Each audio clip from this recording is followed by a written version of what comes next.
එකම පවුලේ හිතවත්තු දෙන්නෙක් දාලා ව්‍යංජනයක් හදමුද? එකම පවුලේ කිව්වේ මුරුංග පවුලේ.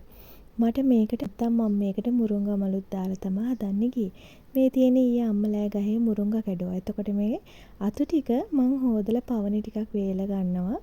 පස්සේ කුඩු කරගන්න කියලා හිතාගෙන. ඉතින් අපි බලමුකෝ මේ මුරුංග හොද්ද හදාගන්න විදිහ. ඉස්සෙල්ලාම මුරුංග ටික හොඳට සුද්ධ කරගෙන ඉවර වෙලා සමහරු නම් මුරුංග පොත්ත සුද්ධ කරන්නේ. එහෙමම උයනවා මම දැකලා තියෙනවා. ඉතින් මම පොත්ත සුද්ධ කරගත්තා. ඊට පස්සේ මම මේකට සුදු ලූණු ලොකු ගෙඩියක්ම සුද්ධ කරලා ඒ බික් ටික දාගන්නවා. ඊට පස්සේ රම්පේ කරපිංචා ලූණු කුරුඳු පුතු කෑල්ලක් ඒකට අමු මිරිස් කරලක් ඔලු හාල් ටිකක් දාලා මම මේකට තුනපහ දාගන්නේ කහ විතරයි. දිය කිරි වලින් මම මේක උයා ගන්න තමයි දැන් මේ යන්නේ. දිය කිරි ටික දාලා හොද්ද උතුරනකොට මම ඒකට දාගන්නවා සෝදාගත්ත මුරුංග කොළ. ඔයාලට පුළුවන් මේ වෙලාවේ මුරුංග මල් උනත් එකතු කරගන්න. කිසි වෙනසක් වෙන්නේ නැහැ. ගුණය වැඩි වෙන එක විතරයි වෙන්නේ.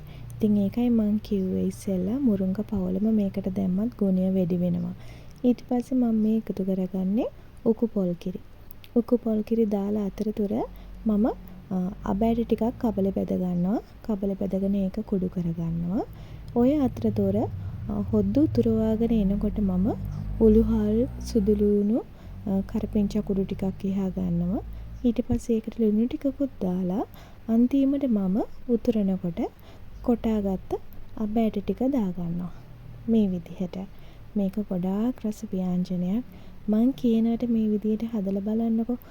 මුරුංග කියන්නේ ලොකු කුඩා වැඩිහිටි කාටත් කුරුඳ දෙයක්නේ.